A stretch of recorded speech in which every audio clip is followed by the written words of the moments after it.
awesome time in worship. कितना अद्भुत समय था आराधना में। How many of you all enjoyed? कितने लोगों ने उसका Wow, आनंद लिया। praise God. प्रभु की स्तुति हो। This is what God's presence does. ये परमेश्वर की उपस्थिति है, It fills you with joy. वो आपको आनंद से भर देती है। Amen. Amen. We'll open up our Bibles to Isaiah 53:5. और हम बाइबल को खोलेंगे यशायाह उसका 53 उसका 5।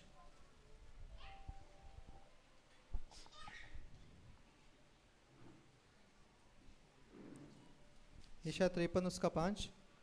But he was wounded for our transgression, he was bruised for our iniquities, and the chastisement of our peace was upon him, and by his stripes we were healed. यशायाह 53 उसका 5 कहता है, परंतु वह हमारे ही अपराधों के कारण घायल किया गया, वह हमारे अपराधों के कामों के कारण कुचला गया, हमारी ही शांति के लिए उस पर ताड़ना पड़ी कि उसके कोड़े खाने से हम लोग चंगे हो जाए। Amen. Amen. Now let simple words. We will read it मैं in. सीधे शब्दों में उसको पढ़ना चाहूँगा। This is ERV version. हाँ, ERV वर्जन है ये। But he was being punished for what we did.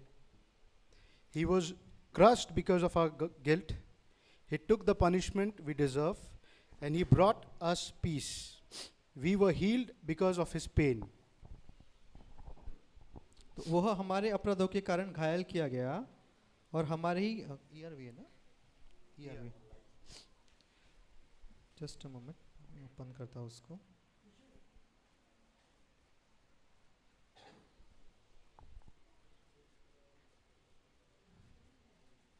तो ERV में कहता है कि उसको हमने जो कुछ किया उसके कारण उसको पनिशमेंट दी गई और हमारे कारण वो कुचला गया और हमें जो पनिशमेंट मिलनी चाहिए थी वो उसने ले ली और उसने हमें शांति दी और हम उसको हुई तकलीफों से हम चंगे हो गए। Amen. ऐसा He ERV में लिखा है। He was being punished for what we did. हमने जो कुछ किया उसके कारण उसको ताड़ना मिली, उसको Amen. पनिशमेंट मिली। Thank you, Jesus. Everybody has a communion. सबके पास कम्युनियन है। I want you to see the communion, like observe the communion. Take it in your hands.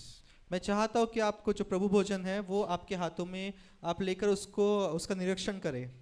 You know what this communion has did for us. इस प्रभु भोजन ने क्या किया हमारे लिए। You know, with our might and our power, हमारी सारी सामर्थ के द्वारा we lost everything. हम सब कुछ खो चुके थे। With our works, हमारे कामों के कारण we lost everything. हम सब कुछ खो चुके थे। You know, when you observe this communion, जब आप इस प्रभु भोजन को देखते हो, what this communion has done for us. इसने हमारे लिए क्या किया। It has enabled us. उसने हमें इसके योग्य बनाया। It has restored हमारा रिश्ता फिर से एक किया। what was stolen. जो हमसे छीन चुका था। This blood has delivered us. इस लहू ने हमें छुटकारा दिया। Everything that was stolen from us, जो कुछ हमसे छीना जा चुका था, चुराया जा चुका था, this is your receipt. ये उसकी रिसिप्ट है।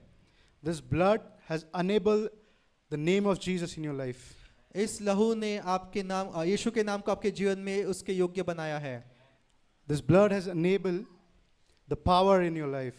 इस लहू ने आपके जीवन में सामर्थ को दिया है।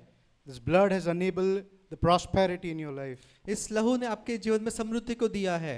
This blood has enabled the healing in your life. इस लहू ने आपके जीवन में उसकी चंगाई को उंडेला है। So any problem if you're facing today, और जो कोई आप इस समय परिस्थितियों से जा रहे हो, समस्या से जा रहे हो, just declare His blood. उसके लहू की आप घोषणा करें।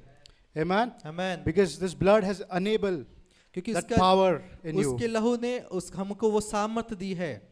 Amen. Thank you, Amen. Jesus. Let's partake in this. हम इसमें भाग And लेंगे। Jesus said, "Take this in my remembrance." यीशु ने कहा कि मेरी याद में तुम ये करो। So we're going to remember every victory of the cross. तो हम हर एक विजय को जो यीशु मसीह ने उस क्रूस पे दी है उसको हम याद करेंगे। Thank you, Lord. Thank you, धन्यवाद Jesus, पिता। for this blood. धन्यवाद Lord. यीशु आपके Father, लहू your के लिए। blood has enabled your name in our lives, O Lord Jesus. धन्यवाद पिता, आप यीशु मसीह के लहू ने हमें उस योग्य बनाया है। Thank you, Lord, that your body was broken for us, धन्यवाद कि आपकी देह हमारे लिए तोड़ी गई, that with your stripes we are healed, कि Lord. आपके कोड़े खाने से हम चंगे हो गए प्रभु। Thank you, Jesus, that your blood declare victory in our life, Lord. आपके लहू हमारे जीवन में विजय की घोषणा करता है। Father, we receive the victory of the cross in our bodies right now. पिता, हम उस क्रूस की विजय को हमारे जीवन में, हमारे शरीर में ग्रहण करते हैं। Father, you became poor so that we can be rich, Lord. प्रभु, आप गरीब हुए कि आपके द्वारा हम अमीर हो जाए। Restored and renewed our prosperity, Lord. आपने हमें फिर से वो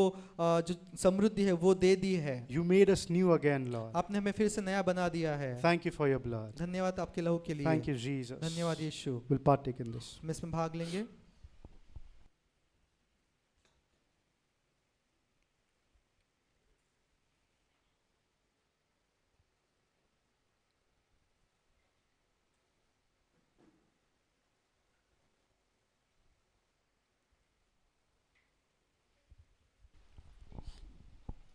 Thank you, Jesus.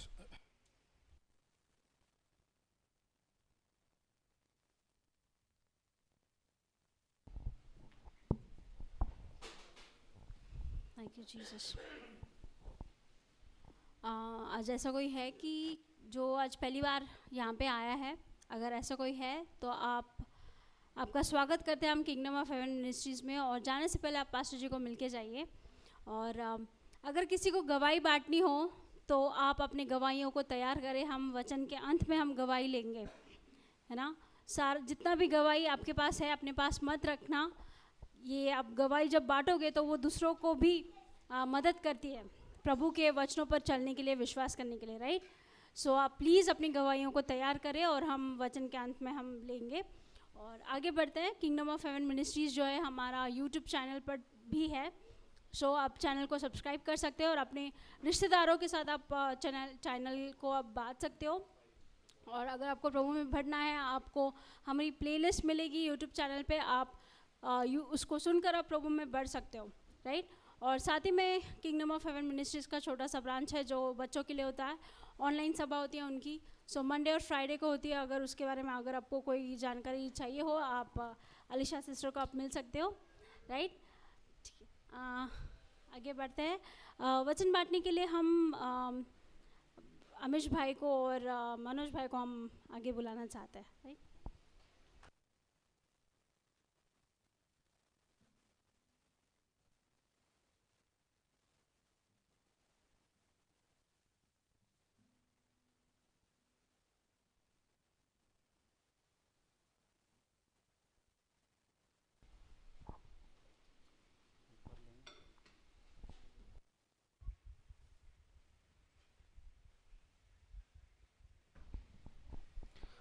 Praise the lord. प्रभु की स्तुति हो। आज हम जाएंगे समृद्धि के वचन में। Today will finally go into prosperity word. Sorry, I am supposed to speak in English. Actually I came after 4 months, I guess. मैं 4 महीने के बाद में आ रहा हूँ वचन बांटने के लिए। Every month I will doing translation only. हर महीने में ट्रांसलेशन की ड्यूटी थी। Okay, let's go to Deuteronomy chapter 7 verse 13. हाँ, व्यवस्था विवरण में हम जाएंगे। उसका 6वां अध्याय, 7:13. उसका 7वां अध्याय और 13 वचन। So this verse says about God's blessing. तो ये वचन परमेश्वर की आशीष के बारे में हमको बताता है। So this blessing God is speaking on children of Israel after they'll enter into promised land. और ये जो आशीष है परमेश्वर बोल रहा है कि जो इस्राएल के लोग हैं वो उनके जो प्रतिज्ञा का देश है उसमें जब प्रवेश करेंगे उसके बाद में ये उनको मिलेगा। So this verse says that and he will love you and bless you and multiply you. He will also bless the fruit of your womb and the fruit of your land and your grain and your new wine and your oil, the increase of your cattle and the offspring of your flock in the land of which he swore to your fathers to give you. और वचन ऐसा कहता है, वह तुझसे प्रेम करेगा, तुझे आशीष देगा और तुझको शक्तिशाली बनाएगा। जिस देश को देने की शपथ उसने तेरे पूर्वजों से खाई, उस देश में वो तेरे देह के फल पर, तेरी भूमि पर, तेरी उपज पर, तेरे अन्न पर, तेरे अंगूरों पर और तेल पर आशीष देगा। Amen. आमीन। So this blessing is spoken by Moses. और ये आशीष जो है ये मूसा के द्वारा बोला गया था। Right? This is like Moses' farewell speech. और ये ऐसा है कि जब मूसा मरने वाला था उसके पहले का उसका आखिरी संदेश था। So he's reminding children of Israel, whatever God has spoken to you, whatever God is doing for you, whatever God will be doing for you. और तो वो इज़राइल के लोगों को याद दिला रहा है कि परमेश्वर ने तुम्हारे लिए क्या किया था, परमेश्वर अब क्या कर रहा है और आगे क्या करने वाला है। So in that blessing, he says that he will bless you, he will also bless the fruit of your womb. तो उस आशीष में परमेश्वर कहता है कि वो तुझको आशीष देगा और तेरे देह के फल को भी आशीष देगा। Then he says he will bless your grain. और फिर वो कहता है कि तेरे अनाज पर वो आशीष बोलेगा। Then after that he goes on saying he'll bless your wine, your new oil. फिर वो तेरे अंगूरों को और तेरे घर में जो तेल है उसको वो आशीष देगा। ऐसा So कहता है। basically he's speaking blessing over everything that they had. तो हम देख रहे हैं कि परमेश्वर हर उस चीज पर आशीष बोल रहा था जो उनके पास था। So it is very crucial for us to understand that we are the people of this same God. तो हमको बहुत जरूरी है ये समझना कि इसी परमेश्वर के हम भी बच्चे हैं। Right? We sang the song now, Abraham ka Prabhu, Isaac ka Prabhu. हमने गाना गाया अब्राहम का प्रभु, इसहाक का प्रभु। We must know who that God is and how big he is. तो हमको जानना है कि वो कौन है ये परमेश्वर और वो कितना बड़ा है। Because for out of 7 days of week, 6 days we are in the world. क्योंकि 7 दिन में से 6 दिन जो है वो हम दुनिया में बिताते हैं We are talking to people who are living under the cursed system of this world. और हम उन लोगों से हमारा वार्तालाप होता है जो इस संसार के श्राप के नीचे रह रहे हैं Who always fight for their share. और वो हमेशा अपनी हक के लिए उनको लड़ना पड़ता है They always think small. और हमेशा उनकी सोच छोटी होती है, They always think negative. हमेशा नकारात्मक चीज़ों के ऊपर वो सोचते हैं They always give up. और वो आसानी से हार मान जाते हैं They always think of, they find security in this world. और वो हमेशा इस संसार में सुरक्षित रहने को खोजते हैं। And after talking to them, we come to church on Sunday and then we get to hear this word. और फिर इन सब से बात करने के बाद में जब रविवार को हम चर्च में आते हैं तो हमको ये सुनने मिलता है। So how are we going to manage the balance? 6 days of unbelief and 1 day of God's promise. तो इसका संतुलन हम कैसे बनाएंगे? 6 दिन का अविश्वास जो हम सुन रहे हैं और सिर्फ 1 दिन का विश्वास को हम सुन रहे हैं। See, this is God's blessing for each one of us. आप समझिए कि ये जो परमेश्वर का आशीष है ये हम सब के लिए है।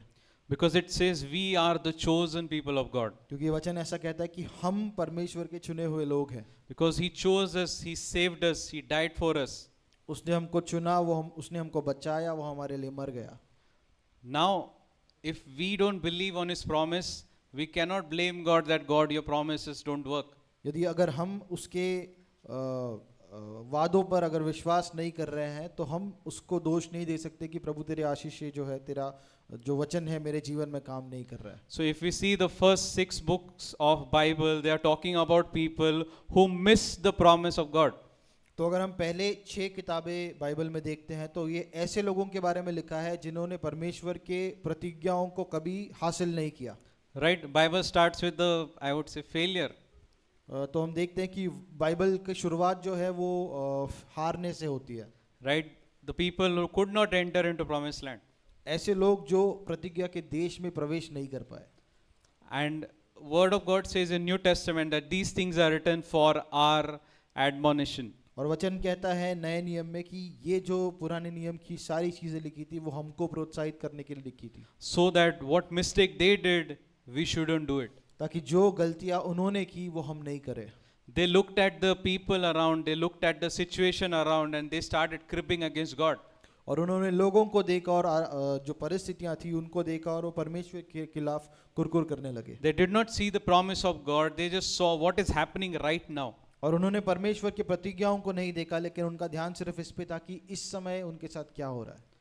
But this verse says that Lord is going to take you to a land and He's going to bless your womb, bless your wine, your new oil, your grain, your cattle, everything that you have. God's blessing will be upon it. ये वचन लेकिन कहता है कि परमेश्वर आपको एक नए देश में लेके जाएगा और आपके पास जो भी चीज़ें हैं उन सब पर उसकी आशीष होगी. Now, for these people, the promised land was just a dream, but for us, today we have entered into Christ. और इन लोगों के लिए प्रतिज्ञा का देश जो है वो सिर्फ एक सपना था, लेकिन आज हमारे लिए ये हकीकत है क्योंकि हम यीशु मसीह में प्रवेश कर चुके हैं. Because the scripture says, all promises of God are in Him, yes, and in Him, amen. क्योंकि परमेश्वर का वचन कहता है कि जो भी उसकी प्रतिज्ञा है यीशु मसीह में वो हाँ है और आमीन है. Yes, so we have to see ourselves that we are chosen people of God, we are different than world, we should think differently and we should live differently. तो हमको देखना है कि हम उसके चुने हुए लोग हैं और संसार के से हम अलग हैं, तो हमको अलग होकर रहना है. Right, because this blessing that it is talking about, it's a very different blessing. World, they have to spend, even if they spend money, they will not get this blessing. और ये जो आशीष है ये बहुत अलग है क्योंकि दुनिया के लोग अगर इस पे पैसे भी लगाए तो भी ये आशीष को वो हासिल नहीं कर पाएंगे. First blessing it says that He will also bless the fruit of your womb. पहला जो वचन जो आशीष है वो परमेश्वर देता है कि तेरे देह का फल जो है वो आशीषित होगा. Right, people today talk, you should get married early, plan your baby early, otherwise, there is no chance after that. आज लोग कहते हैं कि तुमको जल्दी से शादी कर लेनी चाहिए, जल्दी से बच्चा हो जाना चाहिए, नहीं तो आगे नहीं होगा ऐसा. And then God tells us about Abraham, और फिर परमेश्वर हमको अब्राहम के बारे में बताता है who had a baby at 99. जिसको 99 वर्ष में एक बेटा हुआ. See, God keeps challenging this world. और परमेश्वर जो है इस दुनिया के जो तत्व है उनको चुनौती देते रहता है. He is asking us to come with Him and live a victorious life. और वो हमको बुला रहा है कि हम उसके साथ आकर एक जय का जीवन जिए. Right, so it's a choice. तो ये एक हमारे पास एक चुनने का मौका है. So again, I'll continue the word. We'll talk more about this. But regarding prosperity, I would like to tell that we have to see ourselves prosperous. तो समृद्धि के बारे में हमको ये जानना है कि हमको अपने आप को समृद्ध ऐसा देखना है. Right, when we see ourselves prosperous, because that's how God sees us. क्योंकि परमेश्वर भी जब हमको देखता है तो वो हमको समृद्ध ऐसा देखता है. Right, we might see ourselves poor, we might see that, oh, my socks is torn, my shoes are not good, or my clothes are not good. हम अपने आप को शायद से ऐसे देखें कि मेरे कपड़े फटे हुए हैं, मेरे जूते नए नहीं हैं, लेकिन परमेश्वर हमको ऐसा नहीं देखता है. Right, God sees you like Jesus. लेकिन यीशु हमको पिता हमको यीशु मसीह जैसा देखता है. The King of the universe looks at you that you are His only son and only daughter. तो संसार का राजा है वो हमको ऐसा देखता है कि हम उसके इकलौते बेटे या बेटियां हैं. Right, and we have to live with that standard. और इसी स्तर से हमको जीना है.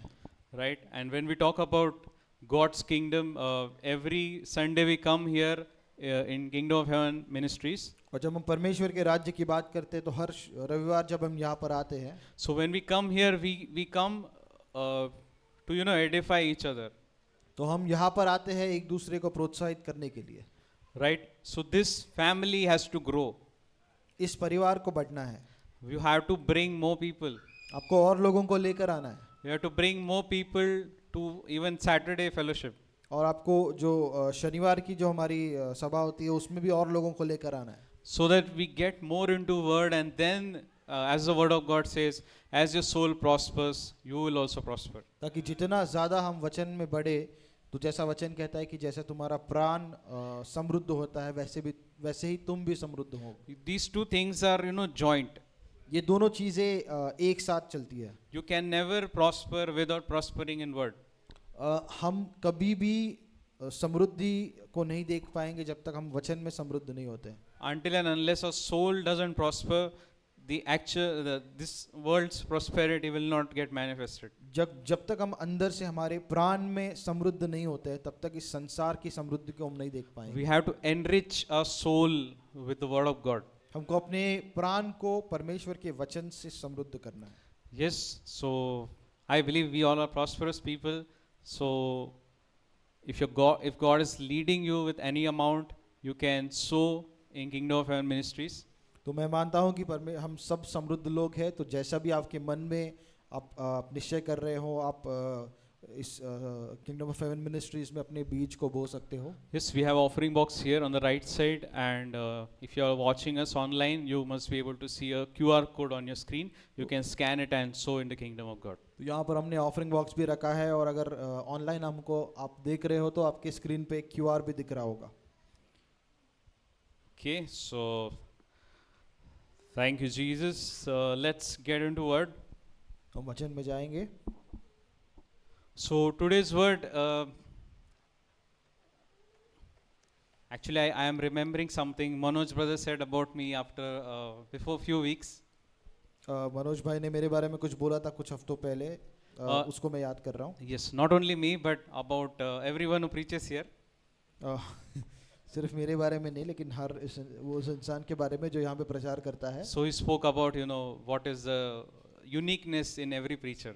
तो उसने बताया था कि हर एक जो प्रचारक है उसमें अलग क्या चीज़ है, Right? And how every one of us are coming here and, you know, bringing a different flavor of word of God and edifying the body of Christ. और कैसे हम में से हर एक यहाँ पर आकर अलग अलग तरह से परमेश्वर के वचन को बांट रहा है। So what he said about me, I really liked it. उसने मेरे बारे में जो बोला मुझे बहुत पसंद आया। Not because he took my name, but because it's a confirmation that that has been my prayer since last 10 years, that Lord, give me eyes so that I want to see in the word things which others are not able to see. और इसलिए नहीं क्योंकि मेरा नाम लिया गया, लेकिन ये मेरी प्रार्थना थी पिछले 10 सालों से कि प्रभु मुझे ऐसी चीज़ें दिखा तेरे वचन में जो बाकी लोग नहीं देख पा रहे। Because everyone is going to bring something. We don't want to miss anything from the word of God. क्योंकि हर कोई कुछ वचन से लेकर आ रहा है और हमको कोई भी चीज़ को छोड़ना नहीं है। Yes, so today we are going to see one more hidden thing from the word of God. तो आज और एक छुपी हुई चीज़ को हम देखेंगे परमेश्वर के वचन से। So I believe you are excited and you are ready, तो मैं विश्वास करता हूँ कि आप उत्साहित हो और तैयार हो। right? आमीन। So let's get started with the verse from John chapter 8. यूहन्ना के 8 अध्याय में हम जाएंगे। This verse is something, you know, we have by hearted. We don't even need to read it. और ये ऐसा वचन है जिसको हमने याद कर लिया है, इसको बिना पढ़े भी हम बोल सकते हैं। So in a way we have become familiar with this verse. तो एक तरह से हम इस वचन को जान गए हैं थोड़ा। But you know, a few days back I was reading this verse और कुछ दिनों पहले मैं इस वचन को पढ़ रहा था, and suddenly Lord showed something that I haven't seen from years. और अचानक से परमेश्वर ने ऐसा कुछ दिखाया जो मैंने सालों से नहीं देखा था। We have been reading this verse, you know, it's very common, John 8 verse 31 and 32. यूहन्ना का 8वां अध्याय उसका 31 और 32 वचन। So this verse we know that 31st verse it says, then Jesus said to those Jews who believed him, if you abide in my word and you are my disciples indeed. तो यीशु यहाँ पर यहूदियों से कह रहा है, जिन यहूदियों ने उनमें से विश्वास किया था उनसे यीशु ने कहा, यदि तुम मेरे वचन पर दृढ़ रहोगे तो सचमुच मेरे शिष्य सिद्ध होंगे। Right? And next verse says, and you shall know the truth and truth shall make you free. और अगला वचन कहता है, तुम सत्य को जानोगे और सत्य तुमको स्वतंत्र करेगा। Right? Everyone has read this verse. तो हर एक ने इस वचन को पढ़ा है। But I also read that verse one day. और मैंने भी इस वचन को जब पढ़ा एक दिन, But Holy Spirit revealed something which was very important for us to know. और पवित्र आत्मा ने ऐसा कुछ प्रकाशित किया जो हमारे लिए बहुत ज़रूरी है जानना। For us means specifically for this church. हमारे लिए मतलब इस कलीसिया के लिए जानना बहुत ज़रूरी है। Right? So if we read little before of this verse, it says that Jesus is having a conversation with Jewish people. और इस वचन के ऊपर अगर हम देखते हैं तो यीशु जो है जो यहूदी लोग हैं उनके साथ बातें कर रहे हैं। So previous verse, verse 30 says that when Jesus spoke these words, many believed in him. 30 वचन में हम देखते हैं कि जब यीशु ने ये बातें कही तो बहुत लोगों ने उस पर विश्वास किया। Right? So now 31st verse says, then Jesus said to those Jews who believed him. और फिर 31 वचन कहता है कि यीशु फिर अब उन यहूदियों से बात कर रहा है जिसने उस पर विश्वास किया। Right? He was talking to a group of people, they heard the word and they believed Jesus. Now Jesus is talking back to them. तो बहुत सारे लोगों से यीशु बात कर रहा है, उन्होंने उसकी बातों को सुना और उस पर विश्वास किया। अब यीशु फिर से उन विश्वास करने वाले लोगों से बात कर रहा है। Right? So you can say that Jesus spoke to people and they become believers. तो हम ऐसा कह सकते हैं कि यीशु ने लोगों से बात किया और वो विश्वासी बन गए। So they are believers now. तो अब वो विश्वासी है। Now Jesus is telling them something new. और अब इन विश्वासियों को यीशु कुछ नया बता रहे हैं। Jesus is saying, if you abide in my word, you are my disciples indeed. यदि तुम मेरे वचन में बने रहोगे तब तुम मेरे शिष्य बनोगे। Believer, disciple. यीशु बता रहा है कि एक विश्वासी बन गया, उसके बाद में शिष्य बनना। Right? Both are not same. दोनों विश्वासी होना या और शिष्य बनना, ये दोनों एक बात नहीं है। Being a believer does not mean you are a disciple of Jesus. एक विश्वासी आप अगर हो, इसका मतलब ये नहीं है कि आप शिष्य बन गए हो। So what is the qualification for being a disciple? तो एक शिष्य बनने के लिए क्या क्या चीज़ों की ज़रूरत है? So let's hear from the master himself. तो हम मालिक से ही इस बात को सुनते हैं। He says, if you abide in my word, you are my disciples indeed. वो कहता है यदि तुम मेरे वचन पर दृढ़ रहोगे तो सचमुच मेरे शिष्य बनोगे। Now this word abide was very, it never touched my heart whenever I read this verse or even John 15. और ये जो वचन है दृढ़ रहना या बने रहना, इस वचन ने मुझे पहले स्पर्श नहीं किया था जब मैं इसको पढ़ रहा था। Because most of the time I used to see it in context of being abiding in the vine, like in John chapter 15. और क्योंकि अधिकतर बार जब मैं इसको पढ़ता था तो यूहन्ना 15 में जैसा लिखा है पेड़ में डाली जैसा बने रहना, वैसा मैं इसको समझता था। So abide was like, staying joined to the word of God like this. और वचन में बने रहना, इसका मतलब ऐसे वचन को पकड़कर उसी के साथ रहना। Which means whenever I lose my hold of word, I am gone. इसका मतलब जब भी मैंने वचन का हाथ छोड़ दिया तो मैं नहीं बचूंगा। Right? But this verse says, Holy Spirit showed me one meaning of this word abide. ये जो शब्द है बने रहो, इसके बारे में पवित्र आत्मा ने मुझे एक अर्थ बताया। So when I check the Greek word for this word, it means to remain, to stay, to live.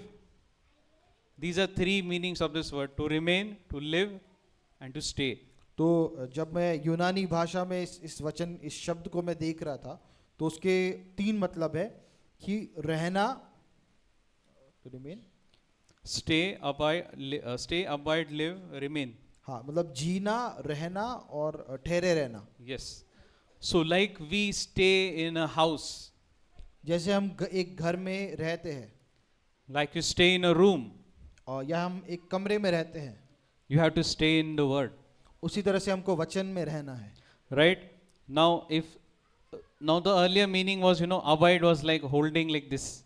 हाँ, इसके पहले जो मेरे मन में जो इसका मतलब था वो बने रहना, यानी जैसे पेड़ को पकड़ के रहना। Right? Now Holy Spirit showed me you have to live in the word. लेकिन अभी पवित्र आत्मा बता रहा है कि उस वचन के अंदर तुमको जीना है। Now that was something new for me. अब ये कुछ नया था मेरे लिए How can I live inside word? कि वचन के अंदर में कैसे जीऊं। I have heard the word should live inside you. मैंने तो ये सुना है कि वचन को मेरे अंदर रहना है। So what is bigger? I am bigger or word is bigger? तो क्या बड़ा है, मैं बड़ा हूँ या वचन बड़ा है? Word is bigger, right? वचन बड़ा है। That means I can live inside word. इसका मतलब मैं वचन के अंदर रह सकता हूँ। Which means whenever I am in the word, I am not getting anything that is outside of the world. Amen. इसका मतलब जब भी मैं वचन के अंदर रह रहा हूँ तो वचन के बाहर की जो भी चीज़ें हैं वो मैं उसको स्वीकार नहीं रहा हूँ। I think all of you know that this is a festival for some people. They are doing idol worship and they are playing, speakers and loud music these days. तो हम सब जानते हैं कि अविश्वासियों के लिए ये एक उत्सव का समय है जहाँ पे वो लाउड स्पीकर में म्यूजिक बजाकर रोज नाच रहे हैं। Right? Even this is happening in our society, and there is a temple just outside our window. और ये हमारे सोसाइटी में भी हो रहा है, हमारे बेडरूम के बाहर ही एक मंदिर भी है. Right? So now since childhood I have been very fascinated by the concept of sound. अब बचपन से मुझे जो ध्वनि है, आवाज़ जो है, उसके लिए बहुत ऐसे उत्सुकता थी. Like particularly music system. जो म्यूजिक सिस्टम जो होता है उसके लिए मुझे बहुत उत्साह होता है उसको So my देख के. uncle had set up a music system in house that he would put 4 speakers in 4 corners, and there was one cassette player, and he would play music, and like entire room was filled with music. और मेरे जो uncle थे उनके पास ऐसा sound system था जहाँ पे घर के चारों कोनों में स्पीकर लगे थे और कैसेट टेप डाल के वो गाने बजाते थे. So I always used to like, I also want this kind of system. मुझे ऐसा लगता था कि मेरे पास भी ऐसा सिस्टम होना चाहिए. So when I was small, I was like, okay, I also want it. So I used to take one box, I used to put some thread, I used to connect it to another box, and I used to imagine that this is my music system. तो मैं ऐसे एक बक्से को लेता था बचपन में और वो एक धागा उसमें से निकाल के दूसरे बक्से में लगा के ऐसा कल्पना करता था कि ये मेरा म्यूजिक सिस्टम है. Because I wanted that room that is, totally mine. I don't have any disturbance there. तो मुझे चाहिए था कि ये पूरा कमरा मेरा हो और इसमें कोई डिस्टरबेंस नहीं हो. So when I turned 25, I bought my first house, first flat. जब मैं 25 साल का हुआ तो मैंने अपना पहला घर खरीदा. So there was no furniture in the house. तो घर में कोई फर्नीचर नहीं था. So the first thing I bought was a music system. सबसे पहली चीज जो मैंने खरीदा वो एक म्यूजिक सिस्टम था. There was no furniture at all. Only even the chairs we bought it on rent. There was just my computer table. Computer also was not there. But I bought a music system, 2.1 speaker. और मैं घर में कोई furniture नहीं था. जो chairs भी थे वो हम भाड़े पे ला रहे थे. सिर्फ मेरा कंप्यूटर टेबल था और मैंने म्यूजिक सिस्टम खरीदा. Because I was not, I didn't care about having a TV, but I wanted a music system. तो मुझे टीवी से मतलब नहीं था लेकिन मुझे एक म्यूजिक सिस्टम चाहिए था. Because I wanted that room to be filled with worship songs. क्योंकि मैं चाह रहा था कि वो कमरा जो है वो आराधना के गीतों से भरा रहे. Right? And I think few years before that, when I started working in a church, I also was put in sound ministry only. और उसके पहले कुछ साल जब मैं कलेसिया में काम करने लगा तो मुझे वर्शिप का साउंड संभालने के लिए रखा गया था. So here also you'll see me most of the time here handling sound only. तो यहाँ पर भी आप देखोगे ज़्यादातर मैं साउंड पे बैठता हूँ. So whatever desire God had put in me, I am just going ahead in this. और जो भी इच्छा परमेश्वर ने मेरे अंदर डाली थी मैं उसी में आगे बढ़ रहा हूँ. And it was something very unusual, like people buy earphones and they check first whether it is sounding good or no, otherwise they will not buy it. लोग अक्सर जब हेडफोन खरीदते तो वो सुनकर उसको चेक करते कि ये अच्छा है या नहीं, और अच्छा नहीं होगा तो नहीं खरीदते. So this thing I'm talking about, before we used to get online delivery at home, I think 10 years back. हाँ, ये ऑनलाइन डिलीवरी के पहले जब हमको दुकान से जाके लेना पड़ता था तब की बात कर रहा हूँ मैं. So I would buy any headset because I was very poor that time. तो मैं कोई भी हेडसेट खरीद लेता था क्योंकि मैं बहुत गरीब था उस समय. But I used to set it in such a way it would sound better than a JBL. लेकिन उसका जो सेटिंग्स है वो ऐसा मैं लगाता था कि वो JBL से भी बेटर साउंड करेगा. So I was so curious, I want that bass, that clarity, every music, every beat should be audible for my ear. और मुझे बहुत इसका शौक था कि उसका जो आवाज़ है वो सही तरह से रहे, उसका बेस और ट्रेबल वगैरह. So just to make a point that I love having good sound at my home. सिर्फ ये बताना है मुझे कि मुझे घर में बहुत अच्छा साउंड रहे, साउंड सिस्टम रहे, ये पसंद है. So coming back to my home, they are having this loud music outside my house. अब मेरे घर के बाहर ये ज़ोर से ये लोग म्यूज़िक बजा रहे हैं. So what did I do? तो मैंने क्या किया? My wife has gifted me a speaker on my birthday on January. मेरी पत्नी ने मुझे एक स्पीकर दिया जनवरी में. I just closed the window मैं खिड़की को बंद कर लेता हूँ and I played our worship music. और मैंने आराधना के गीत को लगाया. And it has awesome bass. और उसका बेस बहुत बढ़िया है. I am not able to hear anything that is going on outside. और बाहर क्या चल रहा है उसकी आवाज़ मुझे नहीं आ रही है. If it is coming, I am able to increase the volume and then I am just hearing my own music, my God's music. और अगर बाहर की आवाज़ आ भी रही है तो मैं अपने वॉल्यूम को बढ़ाकर सिर्फ जो मुझे सुनना है वो सुन रहा हूँ. And then this verse came alive to me that if you abide in my word, you are my disciple indeed. और फिर यह वचन मेरे लिए जीवित हुआ कि यदि तुम मेरे वचन में जी रहे हो तब तुम मेरे सच में शिष्य The बनोगे। word of God should be like that music system for you where you step in and you sit there and you just listen, listen, listen, listen, listen. और ये वचन जो है परमेश्वर का वचन उस म्यूजिक सिस्टम के समान होना चाहिए कि जब आप उस घर में प्रवेश करके आप सुन रहे हो तो सिर्फ उस वचन को आपने सुनना चाहिए। And this is not something, one more thing Holy Spirit showed that it doesn't say, if you hear my word, you are my disciple indeed. और पवित्र आत्मा ने एक और बात बताया कि ऐसा नहीं लिखा है कि यदि तुम मेरे वचन को सुनते हो तब मेरे शिष्य बनोगे। Or it doesn't say that if you study my word, you are my disciple indeed. या ऐसा नहीं कहा है कि यदि तुम मेरे वचन का अध्ययन करते हो तब मेरे शिष्य बनोगे। It says, if you live in my word, you are my disciple indeed. वचन ऐसा कह रहा है कि यदि तुम मेरे वचन के अंदर जी रहे हो तब तुम मेरे शिष्य बनोगे। Now, what is the meaning of living in the word? अब वचन के अंदर जीना इसका मतलब क्या है? See, as I said in the beginning, for 6 days we live in the world and 7th day we come to church. जैसे मैंने शुरुआत में बताया कि 6 दिन हम दुनिया में रहकर 7वें दिन में कलीसिया में आते हैं। So 6 days we are hearing things from people, whatever they are saying, whatever their opinions are, whatever news they are sharing with you. और 6 दिन तक हम संसार के लोगों की बातें सुन रहे हैं कि उनकी धारणाएं क्या है या संसार में क्या हो रहा है। But are we giving that much importance to check the word of God as often as we check our phone? लेकिन क्या हम इतना महत्व दे रहे हैं परमेश्वर के वचन को कि जितना हम महत्व फोन को चेक करने में देते हैं? Because it says that if you live in my word, you are my disciple indeed. क्योंकि परमेश्वर का वचन कहता है कि यदि हम उसके वचन में जी रहे हैं तब हम उसके शिष्य बन रहे हैं। And the next verse starts with word and. और अगला जो वचन है वो और इस शब्द से शुरू होता है। Means this is joined to the previous verse. यानी इसका मतलब ये जो वचन है, ये जो वर्स है वो पिछले वर्स से जुड़ा हुआ है। It says, and you shall know the truth, and the truth shall make you free. और वचन ऐसा कहता है कि और तुम सच्चाई को जानोगे और सच्चाई तुमको स्वतंत्र करेगी। Now you can see the connection here. अब इस कनेक्शन को आप देख पाओगे। That sometimes I used to think that, you shall know the truth and truth shall make you free means someone just need to tell me the truth and I'll be free. और मैं सोचता था कि जब वचन कहता है कि सच्चाई को तुम जानोगे और सच्चाई तुमको स्वतंत्र करेगा तो किसी को मुझे सिर्फ आकर सच्चाई बतानी है और मैं आजाद हो जाऊंगा। Right? But this verse says, and you shall know the truth and truth shall make you free. ये वचन लेकिन कहता है कि और तुम सच्चाई को जानोगे और सच्चाई तुमको स्वतंत्र करेगी। Knowing the truth doesn't mean just hearing the truth or knowing about the truth or getting information about the truth. और सच्चाई को जानना सिर्फ ये नहीं है कि तुमने सच्चाई को सुन लिया या सच्चाई के बारे में तुमको खबर मिल गई है या सच्चाई के बारे में तुमने है ना छानबीन की है। Like I always say this that we hear teaching on YouTube for good man of God, Andrew Womack, Joseph Prince. There are many men of God who are sharing good word.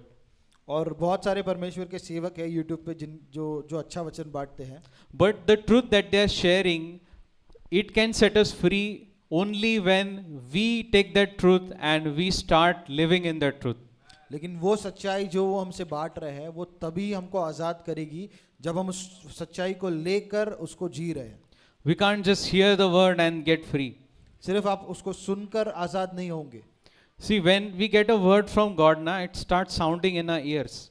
तो जब हम परमेश्वर से एक वचन को प्राप्त करते हैं, ग्रहण करते हैं, तो वो हमारे कानों में बजने लगता है। You start hearing the same thing start coming to your mind. और वही बात बार बार आपके मन में आ रही है। So that is God's voice telling you that I want you to live in this word right now. और वो परमेश्वर की आवाज है जो आपको कह रही है कि मैं चाह रहा हूं कि तू इस सच्चाई में जिए। And once you live in that truth, then you'll know the truth, and once you know the truth, you will be made free. और एक बार जैसे उस सच्चाई को आप जानने लगोगे तो वो सच्चाई फिर आपको आजाद करेगी। Right? So the beginning of knowing truth starts when we start living in the word. तो सच्चाई को जानना तब शुरू होता है जब हम वचन में जीने लगते हैं. Right? So I may not be able to spend more time here, but I would really request you all to just go and read these two words and pray to Holy Spirit that Lord, reveal me more about this, because there is a great principle in this word. मैं चाहता हूं कि आप लोग घर पे जाकर इन दो वचनों को बार बार पढ़कर प्रार्थना कीजिए कि प्रभु मुझे इसके बारे में बता, क्योंकि इसमें Right. बहुत सारी चीजें हैं जो हमको जाननी है. Right? So now let's move ahead. So this verse, it says that you shall know the truth and truth shall make you free. Now if truth is making us free, then what is putting us in bondage? तो ये वचन कहता है कि तुम सत्य को जानोगे और सत्य तुमको आजाद करेगा. तो अगर सत्य हमको आजाद कर रहा है तो हमको बंधन में क्या चीज डाल रही है? Let's do some reverse engineering. तो थोड़ा रिवर्स इंजीनियरिंग हम करेंगे. See, this is how you find out the principles. तो इसी तरह से जो तथ्य है हम उनको जान पाते हैं. Right? If truth is making us free, then what puts us in bondage? यदि सत्य हमको आजाद करता है तो क्या वो चीज है जो हमको बंधन में लाती है? Lies, right? झूठ. Jhoot. If truth makes us free, lie puts us in bondage. यदि सत्य हमको आजाद करता है तो झूठ जो है वो हमको बंधन में लाता है. Now, this, as I said, Jesus is talking to Jewish people who believed in him. यीशु उन यहूदियों से बात कर रहा है जिन्होंने उस पर विश्वास किया. Now, they quickly understood that he's talking about the concept of slavery. और तुरंत ही वो लोग इस चीज को समझ गए कि यीशु गुलामी के बारे में बात कर रहा है. Right? Because the next verse says, they answered him, we are Abraham's descendants and have never been in bondage to anyone. How can you say you will be made free? और अगले वचन में हम देखते हैं कि उन्होंने उत्तर दिया, हम अब्राहम की संतान हैं, हम कभी किसी के गुलाम नहीं रहे हैं. यह आप ये क्या कहते हो कि तुम स्वतंत्र हो जाओगे? So they are not able to see that they are in bondage. वो देख नहीं पा रहे कि वो बंधन में हैं. Right? Even today, when you tell some believers that this area you need to renew your mind, you are in bondage. आज भी जब आप किसी विश्वासी को कहते हो कि इस भाग में, आपके जीवन के इस भाग में आप बंधन में हो, आपको आजाद होना है. Believers think that once I got saved, now it's like showers of blessing. I don't need to change anything. विश्वासियों को लगता है कि एक बार अब मैं विश्वासी बन गया तो सिर्फ आशीषों की बरसात होगी और मुझे किसी बात की चिंता नहीं करनी है. Bro, the battle has just started now. भाई अभी आपका जो युद्ध है सिर्फ शुरू हुआ है. You have just stepped into battlefield. अभी आपने सिर्फ जंग के मैदान में कदम रखा है. You are going against Satan now. अभी आप शैतान के खिलाफ जा रहे हो. But you are not alone. Your God is with you. लेकिन आप अकेले नहीं हो, आपका परमेश्वर आपके साथ है. His word is with you. उसका वचन आपके साथ है. Now what God is expecting is you take that word and remove every lie that is inside of you. अब परमेश्वर की क्या अपेक्षा है कि उस वचन को आप लो और हर उस झूठ को जो आपके अंदर है उसको निकाल दो. Because every lie that is inside of you is a string for devil to move you. हर एक वो झूठ जो आपके अंदर है वो शैतान के लिए एक ऐसे खिलौना है या एक औजार है जिसको वो रस्सी बांधकर खींच सकता है आपको काबू में लाने के लिए.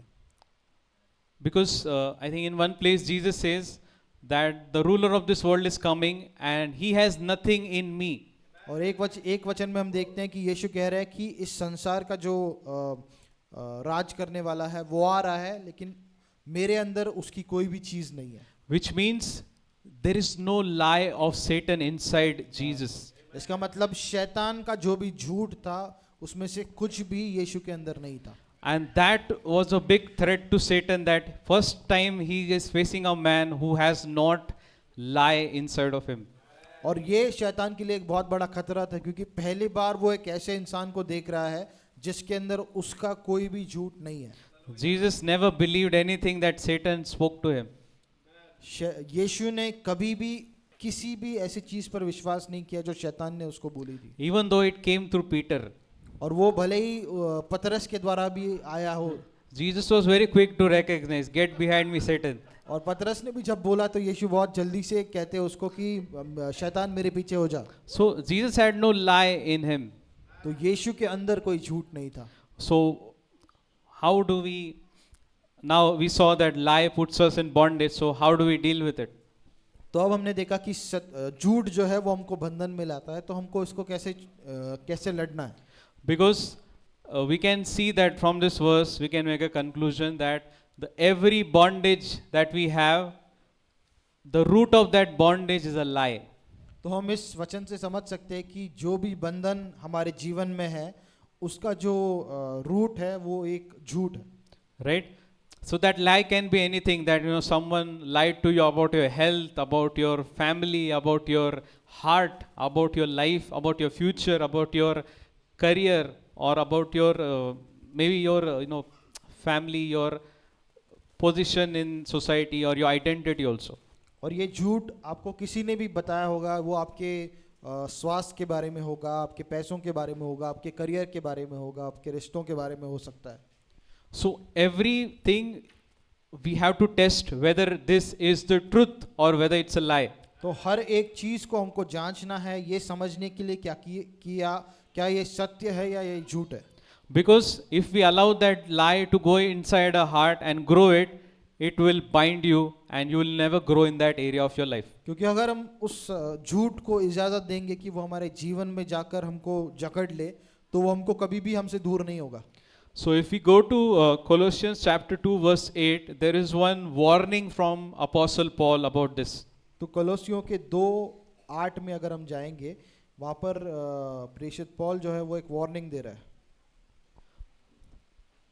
So this verse says, see to it means be very watchful about this, that no one takes you captive through philosophy and empty deception, according to the tradition of men, according to the elementary principles of the world, rather than according to the Christ. तो यहाँ पर पौलुस कह रहा है कि सावधान रहो, कहीं ऐसा ना हो कि कोई आप लोगों को ऐसे खोखले या भ्रामक दर्शन शास्त्र द्वारा बहकाए, जो मनुष्य की परंपरागत शिक्षा के अनुसार है और मसीह पर नहीं बल्कि संसार के तत्वों पर आधारित है। Amen. Right? So it's saying that Paul is saying be very careful what are you believing. पौलुस कह रहा है कि बहुत ध्यान दो इस चीज पर कि आप किस पर विश्वास कर रहे हो। And the term he is using is let no one take you captive. और पौलुस यहाँ पर कह रहा है कि कोई भी आपको बंदी ना बनाए। Do you know the meaning of being captive? क्या आप बंदी बनने के मतलब को जानते हो? If we talk in layman terms, a police van comes and they just grab that man and put into the van and just take him away. और साधारण भाषा में अगर हम कहें तो पुलिस वाले आते हैं और एक व्यक्ति को पकड़कर सीधा वैन में डाल के लेकर चले जाते हैं। He is taken captive. अब वो बंदी बन गया है। Now he can't do anything. अब वो कुछ नहीं कर सकता। Now this warning is giving to believers. और ये चेतावनी पौलुस जो है विश्वासियों को दे रहा है।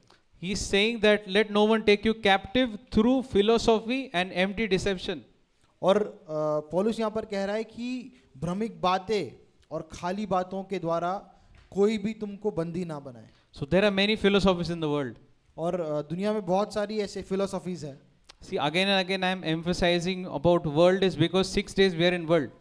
और दुनिया के बारे में मैं बार बार इसलिए कह रहा हूँ क्योंकि 6 दिन हम दुनिया में बिता रहे हैं। So this philosophy, empty deceit, it always comes against us. तो ये जो भ्रमिक बातें हैं, जो फिलोसॉफीज है दुनिया की, वो बार बार हमारे दिशा में आती रहती है। Maybe you're sitting in a group of 5 people, 10 people, they have one opinion, same opinion.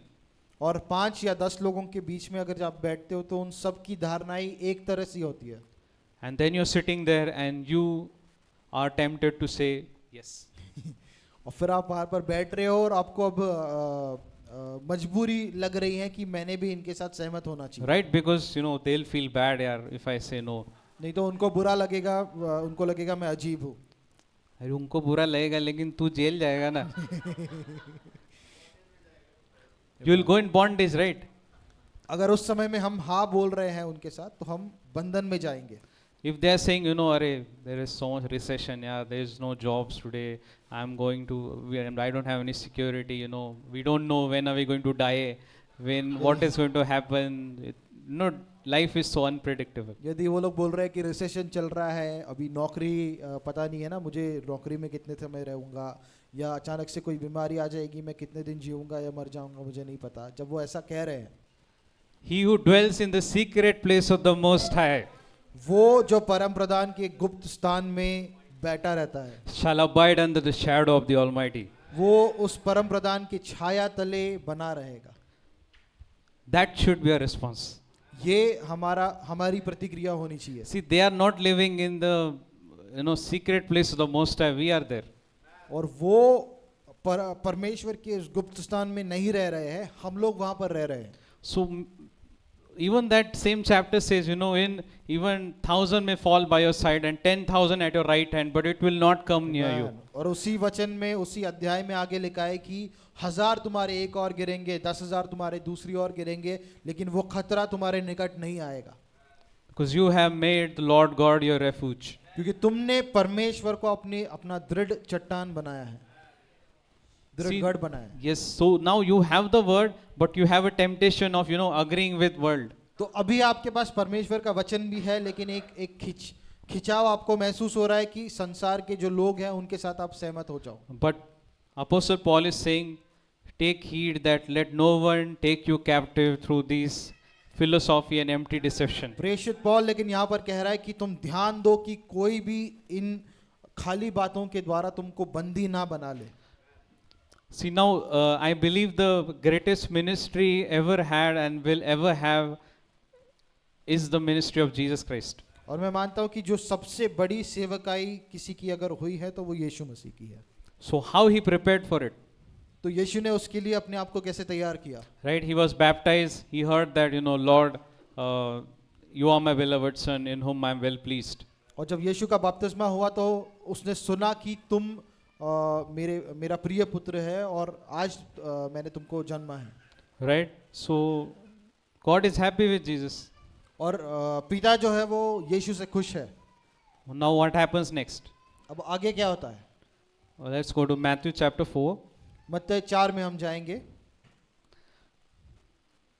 So the very verse, I think that's the previous verse, last verse of 3rd chapter, it says, and suddenly a voice came from heaven saying, this is my beloved son in whom I am well pleased. और तीसरे अध्याय का 17 वचन ऐसा कहता है, और देखो स्वर्ग से वाणी सुनाई दी, यह मेरा प्रिय पुत्र है, इससे मैं अत्यंत प्रसन्न हूँ. Right? God is saying, I'm very happy with Jesus. और ये पिता कह रहे हैं कि यीशु से मैं बहुत खुश हूँ. And next verse says, then Jesus was led up by spirit into wilderness to be tempted by the devil. और अगला वचन कहता है, उस समय आत्मा यीशु को निर्जन प्रदेश में ले गई ताकि उसकी शैतान से परीक्षा हो. Yes. So now it says, and when he had fasted 40 days and 40 nights, afterward he was hungry.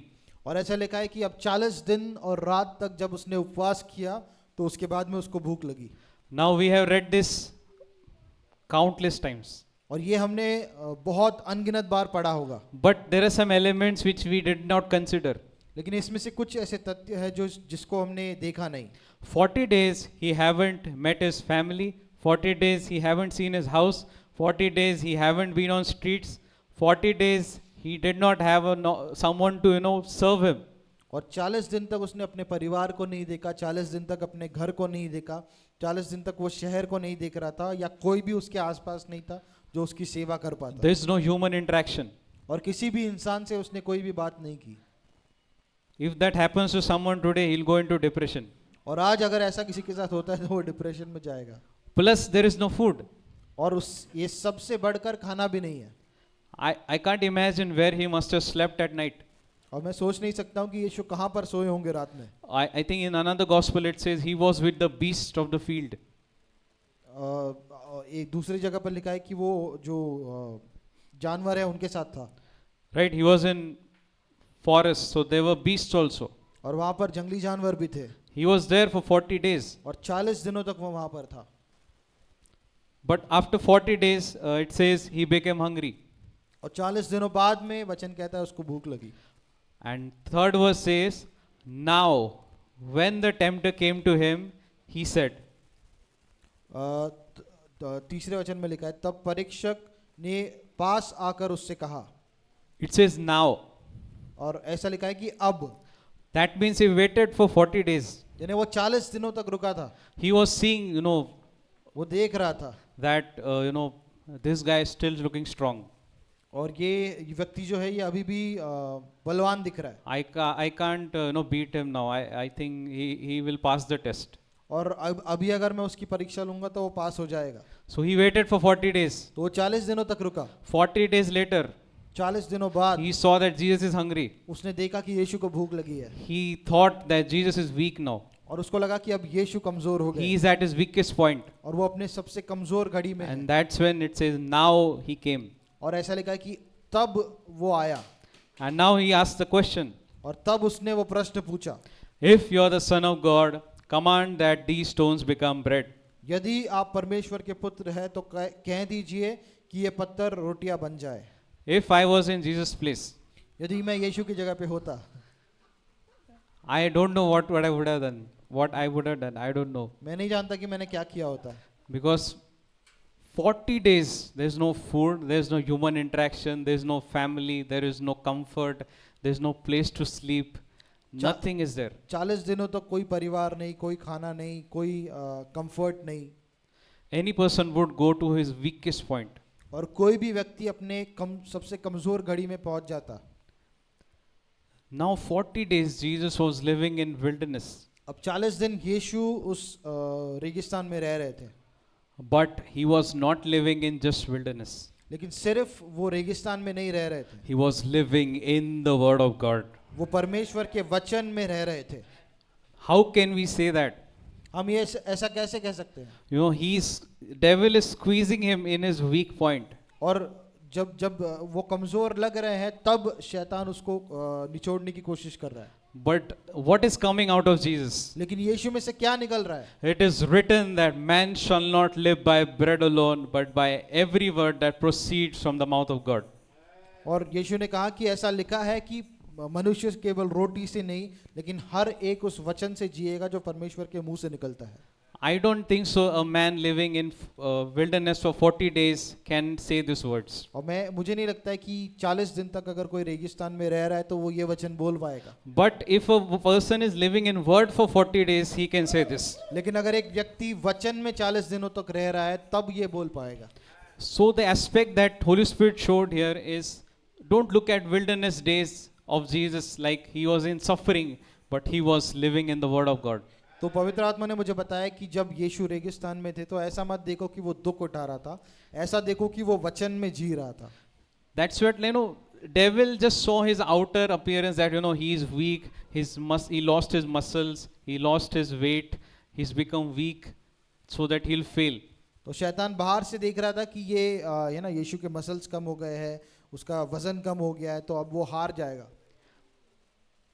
But though his outward man was perishing, his inward man was getting stronger day by day. लेकिन भले ही उससे बाहर का मनुष्य नाश हो रहा था लेकिन उसका अंदर का मनुष्य दिन बर दिन बलवान होता जा रहा. This is the same thing we have to do.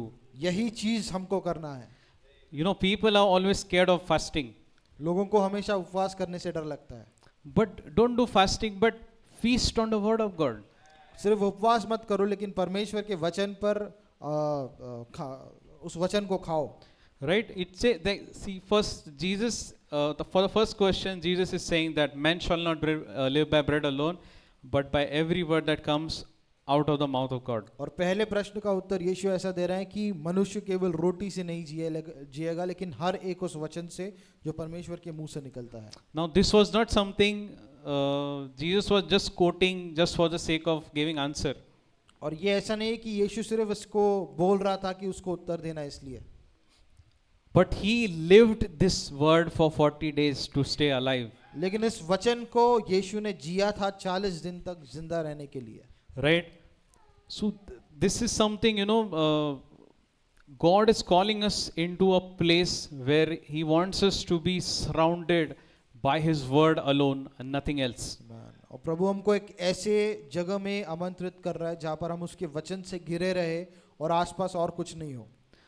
Let's go to this verse, Deuteronomy chapter 11. व्यवस्था विवरण के 11 में हम जाएंगे। This is Old Testament where there was just laws were given. और ये पुराने नियम में सिर्फ यहाँ पर नियम जो है वो दिए जा रहे थे। Deuteronomy chapter 11 verse 18. व्यवस्था विवरण का 11 उसका 18 वचन। It says, therefore you shall lay up these words of mine in your heart and in your soul, and bind them as a sign on your hand, and they shall be as frontlet between your eyes. You shall teach them to your children, speaking of them when you sit in the house, when you walk by the way, when you lie down, and when you rise up. और वचन कहता है कि अतः मेरे इन शब्दों को तुम अपने हृदय और प्राण में धारण करना, उन्हें चिन्ह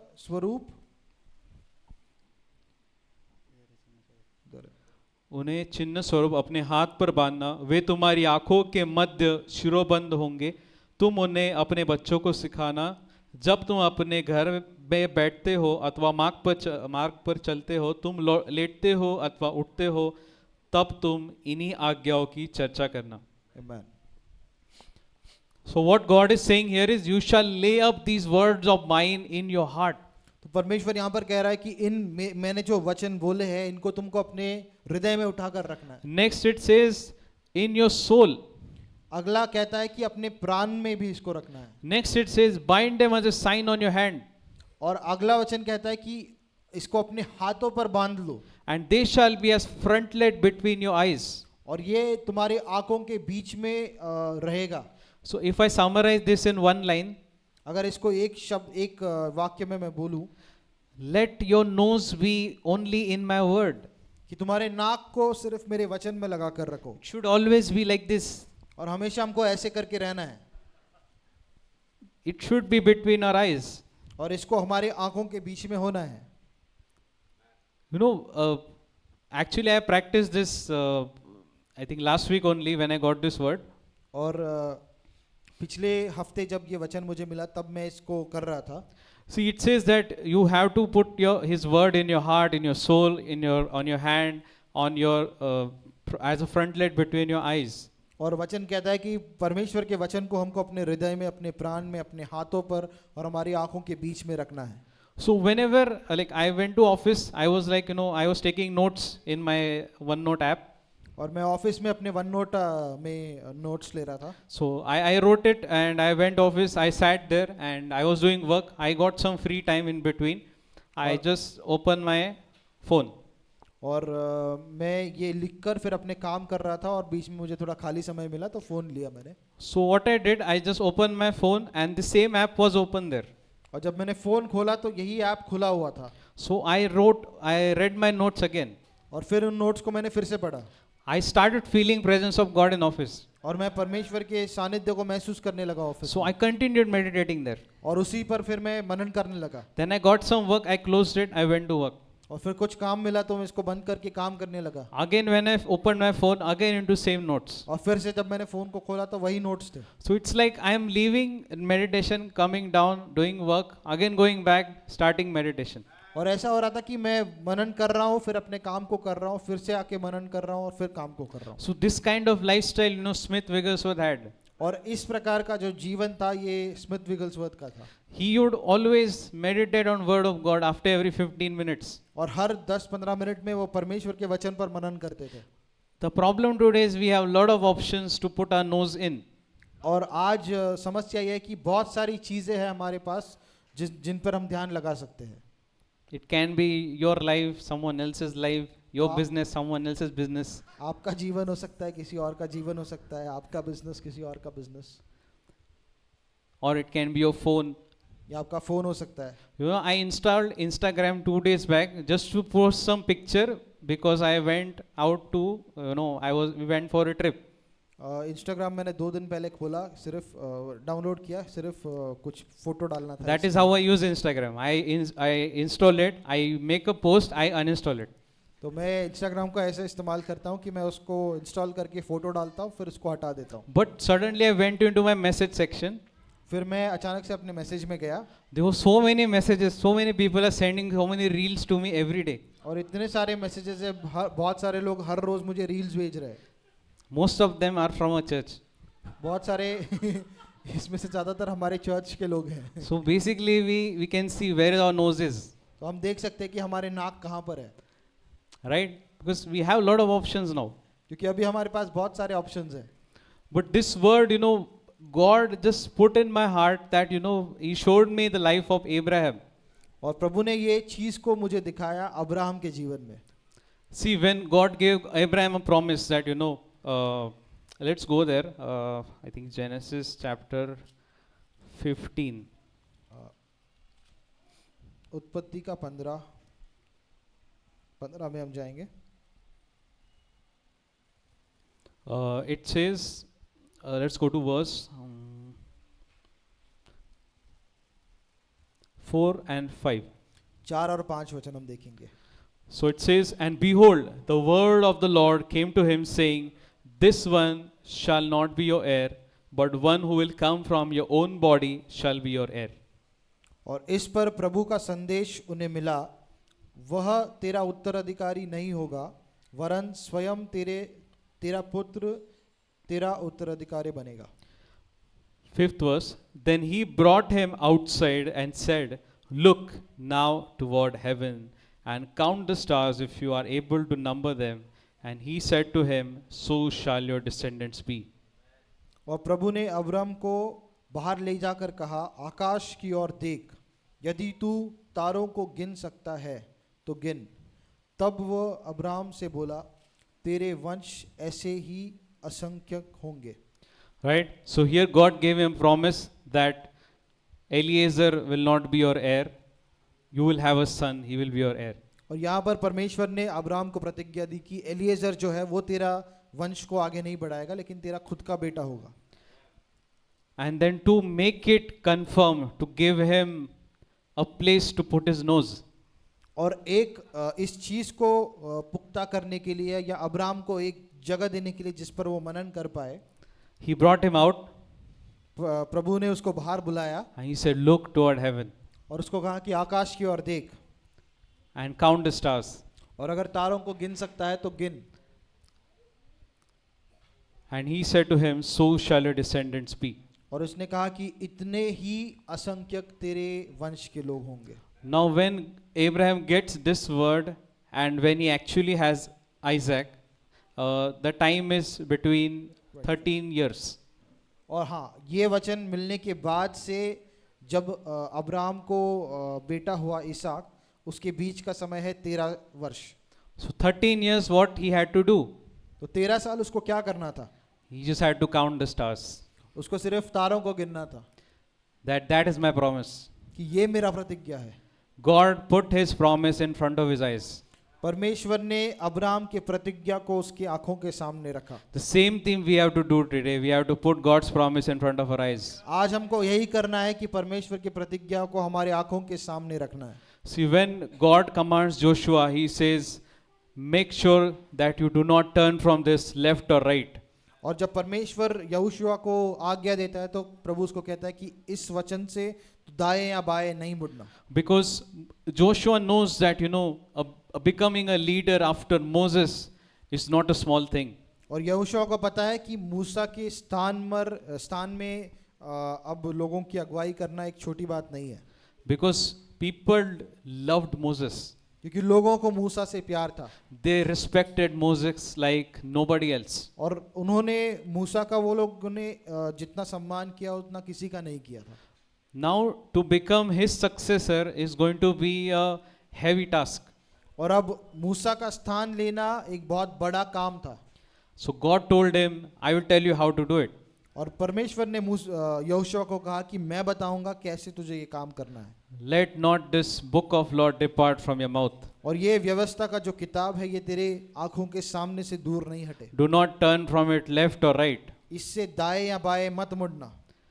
So God gave him a place to put his nose. और परमेश्वर ने उसको एक जगह दी जहां पर वो अपने नाक को लगाए रखे। These things are for our learning, where we need to put our nose. और ये चीज़ें हमारे सीखने के लिए कि कहाँ पर किन चीज़ों पे हमको मनन करना है. See, many times we think about something that's not even relevant.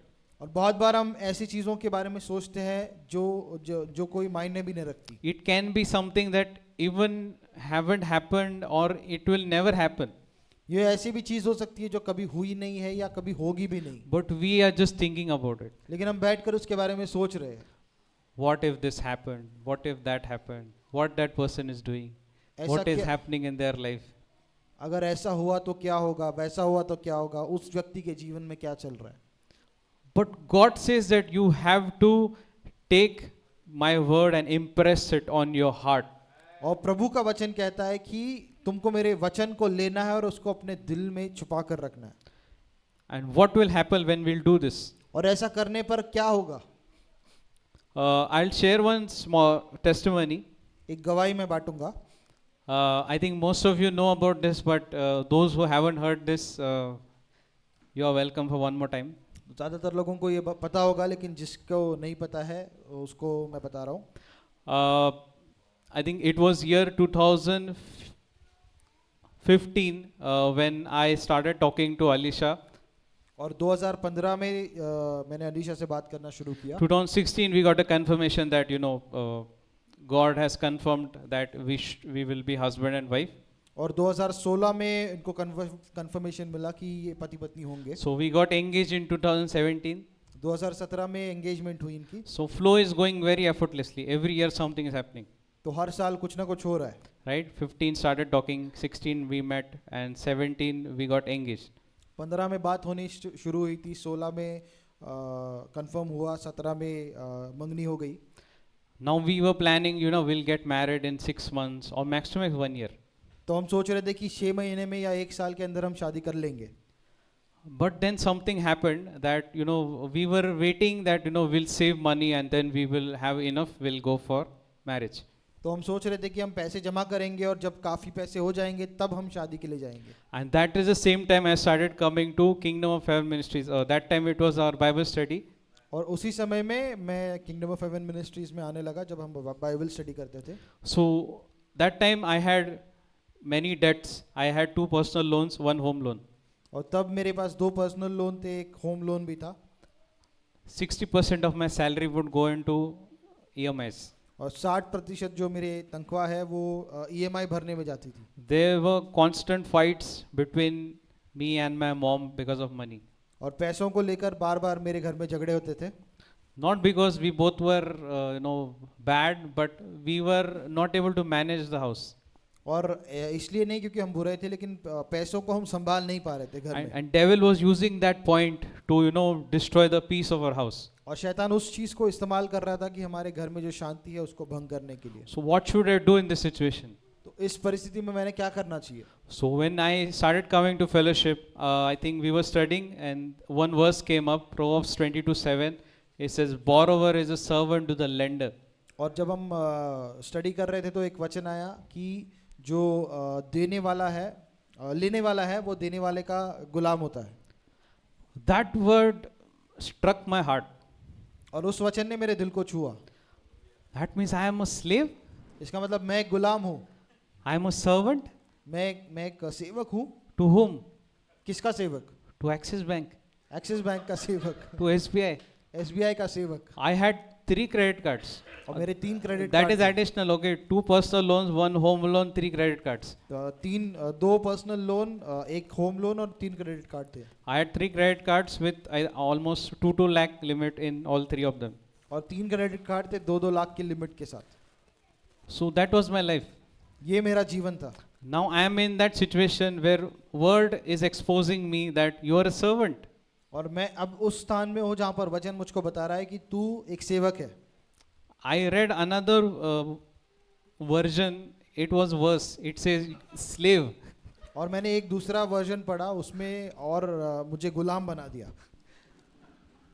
So I started saying myself, I'm a slave. मैं कहने लगा क्या मैं गुलाम हूँ. So what should I do? तो मैंने क्या करना चाहिए. So then another verse came. एक और वचन आया, Deliver yourself like a gazelle from the hand of your friend's promise. और अपने आप को उस जानवर जैसे बचा जो एक शिकार बनने वाला है. Right? When I don't know if you have watched National Geographic. Nowadays nobody watches. National geographic आपने देखा है या नहीं मुझे पता नहीं, अब तो कोई देखता नहीं होगा. But when when a beast is following a deer or rabbit or any animal, जब एक शेर जाकर किसी डियर या खरगोश का शिकार कर रहा है, that animal, the one who is getting chased, he runs for his life. तो जो जानवर जिसका भी शिकार होने वाला है वो अपनी जान के लिए भागता है. He doesn't think, अरे मेरा पैर दुखेगा, ज़्यादा नहीं भागना चाहिए, घुटना दुख रहा है. He doesn't think about those things. वो ये नहीं सोचता है कि अगर ज्यादा भागूंगा तो मेरा पैर दर्द होगा या कोई दूसरी तकलीफ होगी. He's like, run, I will die. If I don't run, I'll be his dinner today. लेकिन वो ऐसा भागता है कि अगर मैं नहीं भागूंगा तो मर जाऊंगा. So Lord showed me you have to run like this to get yourself out of this debt. और प्रभु ने मुझे बताया कि तुझे इस तरह से भागना है अपने आप को उस कर्जे से निकालने के लिए. Now that word became a habitation. और ये वचन मेरा रहने का स्थान बन गया. That word started sounding in my ears. और ये वचन मेरे कानों में बजने लगा You are a slave. कि तू गुलाम है, Run for your life. अपनी जान बचाकर भाग, Get out of this debt. इस कर्जे से बाहर निकल. And alongside, parallelly, my marriage preparations are going on. और इसी के साथ मेरी शादी की तैयारी अभी हो रही है. Now another thing. Now I have believed that I should not be in debt. और अब मैं विश्वास कर रहा हूँ कि मुझे कर्जे में नहीं रहना है. So the thing is like that means I cannot take loan for my marriage also. इसका मतलब मैं शादी के लिए भी कर्जा नहीं ले सकता. I don't have money. I cannot take loan. I am in debt. मेरे पास पैसा नहीं है, मैं कर्जा नहीं ले सकता और मैं पहले से ही कर्जे में हूँ. How will I get married? अब मेरी शादी कैसी होगी? Again I am in question. अब फिर से मैं प्रश्न में हूँ. Again I went into word. फिर से मैं वचन में गया. One day I was reading John chapter, the wedding of Cana वाला chapter. और एक दिन मैं वचन पढ़ रहा था कि काना में जो शादी हो रही थी उसके बारे में. I was very upset. It was like all doors shut. I couldn't see anything. और मुझे ऐसा लग रहा था कि सारे दरवाजे बंद हो गए, कोई आशा नहीं दिख रही थी. So when I was reading that word, और उस वचन को जब मैं पढ़ रहा था, John chapter 2, यूहन्ना का 2, so I read the entire chapter, and when I came to that point where it says that the master of that wedding, he tastes the wine and he says, why have you kept the best wine until now? और पूरा जब मैंने पढ़ लिया, मैं उस जगह पर आया जहाँ पर जो चीफ गेस्ट होता है शादी का, वो बोलता है कि सबसे उत्तम जो दाखरस है उसको तूने अब तक क्यों उठा कर रखा. In Jewish tradition, wine holds the highest importance in a wedding. और यहूदी जो कल्चर है उसमें दाखरस जो है उसका बहुत महत्व है. Just like in Indian wedding, we have food. हमारी भारतीय शादियों में खाने का जैसे महत्व होता है वैसे. Which means if food is good, the wedding is good. इसका मतलब खाना अच्छा है तो शादी अच्छी है. But at this wedding, wine got over. लेकिन इस शादी में जो दाखरस था वो खत्म हो गया. And Jesus was a guest in that wedding. और यीशु एक मेहमान के तौर पे उस जगह पर गए. So Jesus went there and he turned water into wine and he gave wine to everyone. और यीशु ने जाकर उस जगह में पानी को दाखरस में बदला और वो दाखरस सबको दिया. And when I read that verse, और जब मैंने उस वचन को पढ़ा, I could hear Jesus saying, मैं सुन पाया यीशु को कहते हुए, I was a guest at that wedding. I did not let them be ashamed. I am the host of your wedding. What will I do? यीशु ने कहा कि उस शादी में मैं सिर्फ मेहमान था, लेकिन वहां पर मैंने किसी को शर्मिंदा होने नहीं दिया. तेरी शादी का तो मैं मालिक हूँ, तो इसमें मैं कैसे शर्मिंदा होने दूंगा. So Jesus said that this is my son's wedding. तो यीशु ने कहा कि ये मेरे बेटे की शादी है. And what a father does for his son's wedding, you know. और तू जानता है कि एक पिता अपने बेटे के शादी के लिए क्या करता है. Even earthly father, they would put all their savings, their PF, he will do whatever he can do to get his son married. और पृथ्वी के भी जो पिता होते हैं वो अपनी सेविंग्स, पीएफ वगैरह सब डाल के अपने बच्चों की शादी कराते हैं. I lost my father at early age, so I didn't have any bank balance. और मैं पिता को खो दिया था छोट बचपन में, तो मेरे पास ऐसा कोई नहीं था, But I have my heavenly Father. लेकिन मेरा स्वर्गीय पिता मेरे साथ है। And that from that day, that word became my habitation. और उस दिन से वो वचन मेरे रहने का स्थान बन गया। Even on our wedding card, we wrote it on the top, wedding hosted by Jesus Christ. और उस हमारे शादी के वेडिंग कार्ड पे भी हमने लिखा कि ये शादी यीशु मसीह द्वारा होस्ट की जा रही है। So he is going to take care of everything. तो वही सब चीज़ों का देखभाल करेगा। So when I got this word, I spoke to her. I was like, I got this word. Now, what should we do? I am feeling like, whatever we have, let's go and book the hall. और जब ये वचन मुझे मिला तो मैंने उससे कहा कि जो भी हमारे पास है हम जाकर उससे हॉल बुक कर लेते हैं। So she also agreed. She said, yes, I am also getting the same, feeling. I think God will provide. Let's go for it. और उन्होंने भी कहा कि यही मुझे भी लग रहा है, हम आगे बढ़ते हैं। So somehow we gathered 30,000. We paid for the booking of the hall and we booked the hall. और 30,000 हमने जमा किए और हॉल के बुकिंग के लिए पैसे दे दिए। And right from next day, और अगले ही दिन से money started flowing. पैसे आने लगे। The moment people got to know that we are getting married, they started calling us, like particularly her. They started calling her at her place. They would just talk to her, ask about the boy, who is he, because she's from Rajasthan, I'm from Maharashtra. So they would ask about me, and after talking, they would just hand her the envelope. This is from us. और लोग बुलाने लगे अगले ही दिन से अलीशा को कि कौन लड़का है, उसके बारे में पूछकर बात करके उनके हाथ में एनवेलप देने लगे। They were like, I think Alicia's mom, where she used to work earlier, those ladies also, they also gathered amount and they also gave like 20,000 they gave in her hand. और अलीशा की mummy जहाँ पर पहले काम करती थी उन लोगों ने भी जमा कर 20,000 हाथ में दिए। And the place she was currently working that time, those people also, they also made contribution. They gave her 50,000. और जिस जगह पे आंटी तब काम कर रही थी उन लोगों ने भी पैसे जमा करके 50,000 दिए। One of her friends, she just sent us 30,000. और एक हमारे दोस्त ने सिर्फ हमको 30,000 भेजे। 1 lakh we got like this. और 1 लाख ऐसे ही आ गए। We didn't have to do anything. हमको कुछ करने की जरूरत We नहीं didn't पड़ी। have to ask. हमको किसी को मांगना नहीं पड़ा। But still it's not enough. लेकिन ये अभी भी काफी नहीं है। And that time I was, now this is happening at her side. Okay, God is providing her. और अब वो सब अलीशा की तरफ हो रहा है कि अलीशा को सब My side, it's always, it's still dry. There is no money. और मेरे स्थान में अभी भी सूखा था। I had, I think 6,000-7,000 I had, and that time we were having these meetings, School of Holy Spirit. हाँ, मेरे पास 6-7 थे और उस समय में स्कूल ऑफ होली स्पिरिट की मीटिंग्स जो थी वो हो रही थी। So I was thinking, Lord, I have this 7,000. This is anyways not enough. तो मैं सोच रहा था कि प्रभु अब 7,000 है मेरे पास, ये वैसे भी काफी नहीं है। So Lord put in my heart, just sow it for kingdom, this School of Holy Spirit. तो प्रभु ने मेरे दिल में डाला कि ये पैसों को जो मीटिंग हो रही है स्कूल ऑफ होली स्पिरिट उसके खर्चे में लगा दो। I gave it away. और मैंने उसको दे दिया। And that meeting was great. People came, they were blessed. और वो मीटिंग बहुत अच्छी थी, लोग आए, आशीषित हुए। I don't have money. अब मेरे पास पैसे नहीं है। Still, the days are passing now. I think it came January. Now she was supposed to come here. और जनवरी आ गया और अलीशा को यहाँ पर आना था। Now by that time, I had 3 credit cards. और उस समय में मेरे पास 3 क्रेडिट कार्ड है। So there is a plan B cooking in my mind. अब दूसरा प्लान मेरे मन में चलने लग गया। I had seen when I went for booking, I saw the, what that machine is called, swipe machine in that hotel. तो booking करने जब मैं गया वहाँ पर स्वाइप करने के लिए जो मशीन है वो मैंने देखा। I said, see, even if I don't have money, I'll just swipe my card. I'll get it done with it. तो मैंने सोचा अगर पैसे नहीं भी है तो कार्ड स्वाइप करके मैं चला लूँगा काम। So I had that plan. ऐसा प्लान मैं सोच रहा था।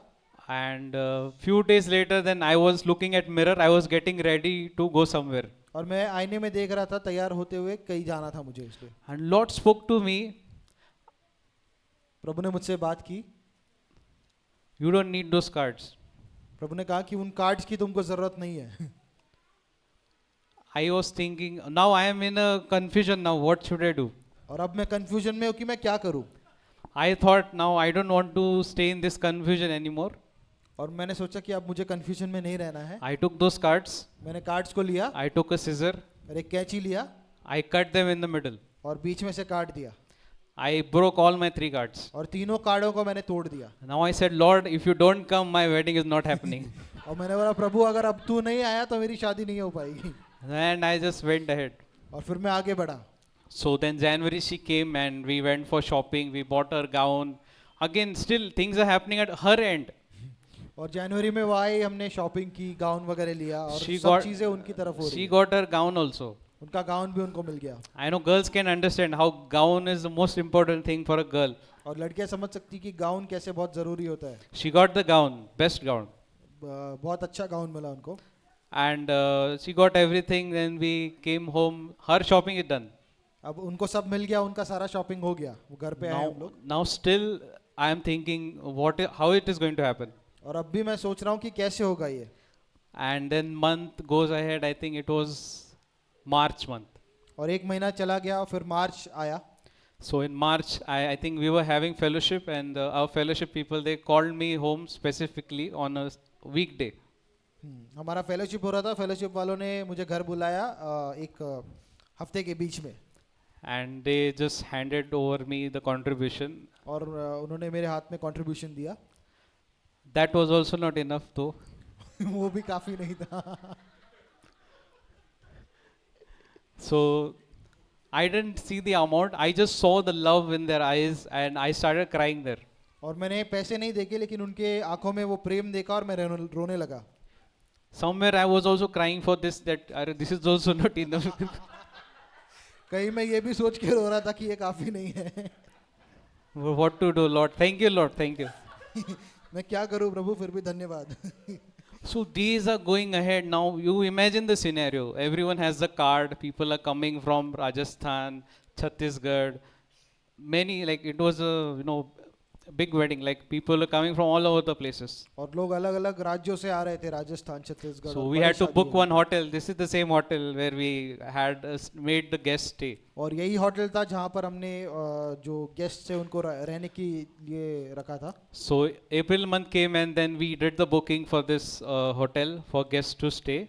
और अप्रैल महीना जब आया तो इस होटल का बुकिंग किया हमने लोगों के रहने के लिए। I have no money to pay to this hotel. और मेरे पास पैसे नहीं थे इस होटल में देने के लिए, No money at all. कोई भी पैसे नहीं थे। We somehow, I think it has been 4 months since we booked the hotel, so we managed to save almost 90,000 something. और ये होटल बुक करके 4 महीने हुए थे तो हमने किसी तरह से 90,000 जमा किए थे। Now this is separate, okay? This is not the shopping wala money. This is just for the wedding day wala money. और ये शॉपिंग के पैसे नहीं थे, ये अलग थे पैसे जो सिर्फ शादी के दिन के लिए थे। And we had to pay this 2 days back to the main hotel where was the wedding. और शादी से 2 दिन पहले हमको ये उस मेन होटल में देने थे जहाँ पर शादी हो रही थी। So I put the card there, debit card, not credit card. तो मैंने डेबिट कार्ड को वहाँ पर लगाया, Enter the PIN, पिन लगाया balance nil. और बैलेंस 0 हो गया। I paid the entire amount. और पूरा खर्चा मैंने दे दिया वहाँ पर। Now I am totally empty. अब मेरे पास कुछ भी पैसे नहीं है। Guests are staying here. और मेहमान यहाँ पर रह रहे। They'll be staying here till next day of wedding. और शादी के अगले दिन तक वो लोग यहाँ पर रहने वाले थे। We have no reserve. हमारे पास कोई बचे हुए पैसे नहीं है। We didn't tell anyone that we don't have money. हमने किसी को बताया भी नहीं कि हमारे पास पैसे नहीं है। But there was one confidence of God inside that God is handling everything. लेकिन अंदर एक विश्वास था कि परमेश्वर हर चीज को संभाल रहा है। Because we saw that people were coming, these like KHM people, they were coming and helping. My previous church friends, they were also coming and helping. तो हम लोग देख रहे थे कि केएचएम के लोग, पहले के चर्च के लोग सब आकर मदद कर रहे थे। Everyone, like we had distributed work. The work is going on. हमने काम सबको बांट दिया था, काम चल रहा था, But only money was not there. सिर्फ पैसे नहीं थे। So everything is happening now. Our entrance was there at the wedding. तो हमारे शादी में एंट्रेंस जो होना था, That entrance, I was standing there. I was like, Lord, now I'm going to stop thinking. Now I'm going to sit there as a groom, as your son, and I'll listen to your word. That's it. और शादी में प्रवेश करने के पहले मैंने प्रभु से कहा कि अब मैं सोचना बंद करूंगा और वहाँ पर एक दूल्हा बनकर, तेरा बेटा बनकर मैं बैठने वाला हूँ। I just went and sat there, मैं जाके बैठ गया, just hoping that nothing will go wrong. सिर्फ ये आशा करते हुए कि कुछ गड़बड़ नहीं होगी यहाँ पे, Because if anyone asks even 1,000 rupees, I don't have it. क्योंकि आप किसी ने 1000 रुपए भी मांग लिया तो मेरे पास नहीं है, Literally, I didn't have any money. मेरे पास नहीं थे. I sat there, मैं वहाँ पे बैठा, word started, वचन शुरू हुआ, we exchanged ring, फिर अंगूठियाँ हमने बदली, we danced, नाचे, we did all the fun, सब मज़े किए, we had food, खाना खाया, we went for sleep. हम सोने गए. Morning we got up, सुबह हम उठे, we were like, now we have to pay for hotel. अब हमको होटल का बिल भरना है, Where will we get the money? हमको पैसे कहाँ से मिलेंगे? So Alicia's mom, she called, तो अलीशा की मॉम ने कॉल किया, Mari, I have those envelopes we got yesterday. उन्होंने कहा कि कल के जो एनवलप्स है वो सब मेरे पास है. I said, yeah, Mama, please open. Just keep the envelope so we'll know who all gave. And you just get the amount, count it, and call us back. और हमने कहा कि एनवलप को खोलने लगो, जितने पैसे हैं उसको गिनकर हमको फोन करो. Within 3 minutes, he called. 3 minute के अंदर उन्होंने कॉल किया, Because she also knew the seriousness. तो उनको भी पता था कि कितने गंभीर परिस्थिति थी. So the bill here was 42,000 and the amount in envelope was 42,000. और यहाँ का बिल जो था वो 42,000 था और एनवेलप में भी 42,000 थे. Sorted. तो हो गया. Nobody knew we didn't have money. किसी को नहीं पता था कि हमारे पास पैसे नहीं है. Jesus saved the day. यीशु ने उस दिन को बचा लिया. So I am sharing this testimony because how it started. मैं गवाही बता रहा हूँ इसलिए क्योंकि ये शुरुआत कैसी हुई. It started with that verse that borrow is a servant to the lender. ये उस वचन जो शुरू हुआ कि लेने वाला देने वाले का गुलाम है. Second verse, it hit me that Jesus is, he was guest at Cana, but he's host at my wedding. और यीशु ने मुझे दूसरी बात बताई कि वो उस शादी में सिर्फ एक मेहमान था लेकिन मेरी शादी का वो मालिक है. Now, with these two revelation, we were able to get through the wedding. और इन दो प्रकाशन के द्वारा हम पूरे शादी को कर पाए. And fast forward in 2022, I got completely debt free. और 2022 में जब मैं आया तो पूरा मेरा कर्जा खत्म हो गया था. Now, today, I hate debt. और आज मुझे कर्जे से नफरत है. It is an abomination for me. और मेरे लिए एक घनघोर अपराध है. I can't even, bear the talk of debt. और कर्जे की बातें भी सुनना मुझे पसंद नहीं है. Now, why? Now, I don't want to tell this as something I'm proud of, but this is something what words does, which is known as, you shall know the truth and truth shall make you free. और ये मैं इसलिए नहीं बता रहा हूँ कि इसमें मैं घमंड कर पाऊँ, लेकिन ये इसका उदाहरण है कि तुम सत्य को जानोगे और सत्य तुमको आजाद करेगा. I knew that truth that debt is not the best of God, debt is not God's will for me. So today I'm free from debt. मैं इस सच्चाई को जान पाया कि कर्जा जो है वो परमेश्वर की इच्छा नहीं है मेरे लिए, और आज इसलिए मैं कर्जे से आजाद हूँ. So this is just one example how it worked for me for last, I would say, 10 years. और ये एक उदाहरण है कि इस चीज ने मेरे लिए कैसे काम किया पिछले 10 सालों में. Whenever a truth is, I knew the truth, that truth would make me free. और जैसे मैं सच्चाई को जान रहा था, सच्चाई मुझको आजाद कर रही थी. See, what I learned throughout the year is just reading Bible is not going to benefit you. But that one word which comes from the Lord Himself, that word when you start meditating, it will transform your life. और मैंने ये समझा है कि सिर्फ पढ़ते रहने से मुझे फ़ायदा नहीं होगा, लेकिन जब मैं पढ़ रहा हूँ और एक वचन से प्रभु मुझसे बात करता है, उस वचन पे मनन करने के द्वारा मेरा जीवन बदलता है. Okay, let's close with this verse, Proverbs chapter 6 verse 21. हम इस वचन से बंद करेंगे, नीति वचन का 6:21.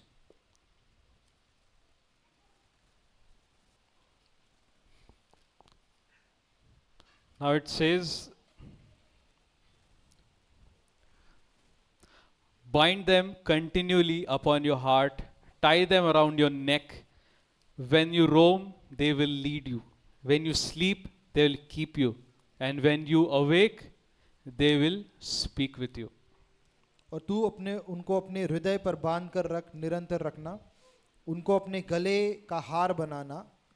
जब तू मार्ग पर चलेगा तब वो तेरा मार्गदर्शन करेगी, जब तू सोएगा तब वो तेरी चौकसी करेगी. जब तू जागेगा तब वो तुझसे बात करेगी। This word is talking about you surround yourself with the promise of God. और ये वचन कह रहा है कि परमेश्वर की प्रतिज्ञाओं से अपने आप को घेरो। And this word it's saying when you roam they'll lead you, when you sleep they'll keep you, and when you are awake they will speak with you. और ये वचन कह रहा है जब तुम चलोगे तो वो तुम्हारा मार्गदर्शन करेगा, जब तुम सोएगे तो तुम्हारी रक्षा करेगा, और जब तुम जागोगे तुमसे बात करेगा। In every state word of God will keep you. परमेश्वर का वचन हर एक स्थान में हमको बचा कर रखेगा। So you just need that one word which is coming from the Lord. हमको सिर्फ उस एक वचन की जरूरत है जो परमेश्वर से आती है। And when that word keeps resounding in our ears, in our entire being, और जब वो वचन हमारे कानों में बजते रहता है, हम हमारे पूरे जीव में वो फैलता है, it starts plucking out all those lies which devil had planted. और वो उन सारे झूठ को निकालने लगता है जो शैतान ने बांधी थी। And once those lies are out, then you are completely free. एक बार जब वो झूठ निकल जाता है तो हम पूर्ण तरह से आज़ाद हो जाते हैं। Okay, so I believe we all have learned today how to be set free, how to know the truth and be set free. और मैं मानता हूँ कि आज हमने सीखा है कि सच्चाई को कैसे जाने और उससे कैसे आज़ाद हो। I don't say this usually, but please go home and watch this message again. If you can make notes, please make notes, because this is a very big principle, and once we apply it in our lives, we will have a way better life than we are having right now. और मैं ये हर बार नहीं कहता हूँ, लेकिन आज जब आप घर पे जाओगे इस वचन को फिर से देखो और इसके नोट्स बनाओ और इस पे मनन करो। Because many people, the common belief among people is we go to a meeting and we are like someone prays for us and then we are free. और आमतौर पर लोग ऐसा सोचते हैं कि हम एक मीटिंग में जाएंगे, कोई हमारे लिए प्रार्थना करेगा तो हम आज़ाद हो जाएंगे। Even Jesus did not say that. यीशु ने भी ये नहीं कहा। Jesus did not say, you shall, if you hear my word, you are my disciple. यीशु ने भी ऐसा नहीं कहा कि मेरे वचन को सुनने के द्वारा मेरे शिष्य बन जाओगे। Though there was a large crowd who was listening to Jesus. और बहुत सारे लोग थे जो भीड़ थी यीशु को सुन रही थी। But that was the same crowd which turned against Jesus when he वही came भीड़- in Jerusalem. वही भीड़ जब यीशु को क्रूस पे चढ़ाया जा रहा था तो उसके खिलाफ हो गई, Because they were not his disciples. क्योंकि वो उसके शिष्य नहीं थे। Being a disciple is a different thing. It's knowing the truth. It's knowing Jesus. एक शिष्य बनना अलग है, उसमें हम यीशु को जानते हैं। And when we start knowing Jesus, the lies started falling off from our life. और जैसे हम यीशु को जानने लगे तो झूठ जो है वो हमारे जीवन से गिरने लगते हैं, And that's how we are free. और उस तरह से हम आज़ाद होते हैं। Amen. आमीन। So let's stand up. We'll pray. हम खड़े हो जाएंगे, हम प्रार्थना करेंगे। Thank you, Jesus. Lord, thank you, Lord, for this beautiful time. पिता इस खूबसूरत से समय के लिए धन्यवाद। We know, Lord, your word is truth and your word abides forever. हम जानते हैं तेरा वचन सच्चा है, तेरा वचन हमेशा के लिए है। We are here today and will be gone tomorrow, but your word will remain forever. हम आज हैं और कल चले जाएंगे, लेकिन तेरा वचन हमेशा के लिए रहेगा। So we choose to believe in your word. तो हम चुनते हैं तेरे वचन में विश्वास करने We को। choose to believe in your promises. हम तेरी प्रतिज्ञाओं पर विश्वास करेंगे। Help us, dear Holy Spirit, पवित्र आत्मा हमको मदद कर, that we may always stick our nose in your promises only. कि हम हमेशा अपने नाक को तेरे प्रतिज्ञाओं पर लगा कर रखें। Just like you taught Abraham to count the stars to see his promise. उसी तरह से जैसे तूने अब्राहम को आकाश में तारे गिनने को सिखाया, Teach us, Lord, how we should set our eyes on your promises, हमको सिखा कि हम कैसे हमारी प्रतिज्ञाओं पर अपनी नजरों को लगाए, so that we'll not be drifted away from your promise. कि हम बहकाए नहीं जाए। We know, Lord, that you have only good plans for us, हम जानते हैं पिता कि तेरे सिर्फ अच्छी योजनाएं हैं हमारे लिए, and you want those plans to take place in our lives. और तू चाहता है कि ये योजनाएं हमारे जीवन में सफल हो। Teach us, Lord, to cooperate with you. Teach us to do your will. हमको सिखा कि कैसे हम तेरे साथ काम करें, तेरी इच्छा को पूरी करें। Change our hearts, Lord. हमारे दिलों को बदल बता। We surrender ourselves in your hands today. हम अपने आप को तेरे स्वाधीन करते हैं आज। Let your promises be fulfilled in our lives. तेरी जो प्रतिज्ञाएं हमारे जीवन में पूरी हों। Teach us to walk by faith and not by sight. हमको सिखा कि हम विश्वास से चले और अपनी नजरों से नहीं। We thank you, faithful God. हम धन्यवाद देते हैं विश्वास योग्य पिता। I believe, Lord, every word we have spoken, you have heard and you have answered, Lord. हम विश्वास करते हैं कि हर एक शब्द जो आपने बोला है आपने उसका उत्तर दिया है। And we believe that we have received whatever we have asked in prayer. हम विश्वास करते हैं कि जो भी हमने प्रार्थना में मांगा है वो हमको मिला है। In Jesus' name, we all agree and pray. यीशु के Amen. नाम से हम सब मांगते हैं। आमीन। Amen. I'd like to call Pastor.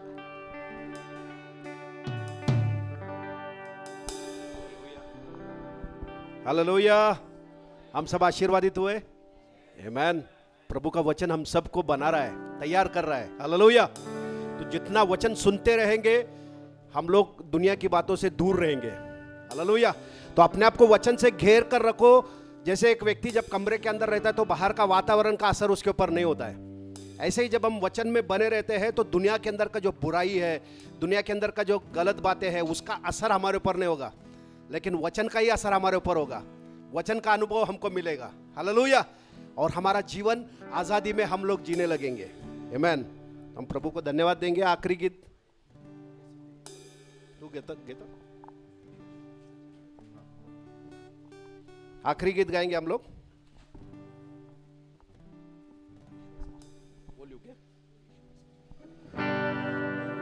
यीशु है सच्चा गडरिया, उसकी हम भेड़े हैं, हरी चराइयों में हमें चराता है। यीशु है सच्चा गडरिया, उसकी हम भेड़े हैं, हरी चराइयों में हमें चराता है। वादी पहाड़ियों में ले चलता है, आहा, जहाँ पे सुखदाई झरने बहती है। ओ वादी पहाड़ियों में ले चलता है, आहा, जहाँ पे सुखदाई झरने बहती है। ओ यीशु है सच्चा गडरिया, उसकी हम भेड़े हैं, हरी चराइयों में हमें चराता है। यीशु है सच्चा गडरिया, उसकी हम भेड़े हैं, हरी चराइयों में हमें चराता है।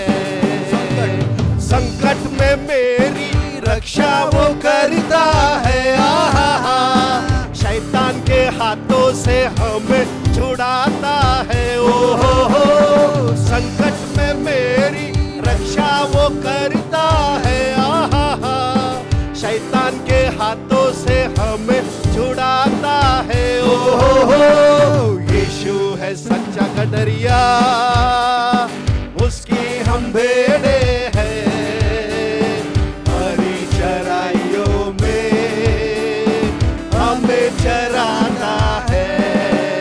हे यीशु है सच्चा गडरिया, उसकी हम भेड़े हैं, हरी चराइयों में हमें चराता है। हमको किसी का अब तो डर नहीं है, आहा, क्योंकि यीशु जो मेरा साथी है। ओ हमको किसी का अब तो डर नहीं है, आहा, क्योंकि यीशु जो मेरा साथी है। ओ यीशु है सच्चा गडरिया, उसकी हम भेड़े हैं, हरी चराइयों में हमें चराता है। यीशु है सच्चा गडरिया, उसकी हम भेड़े हैं,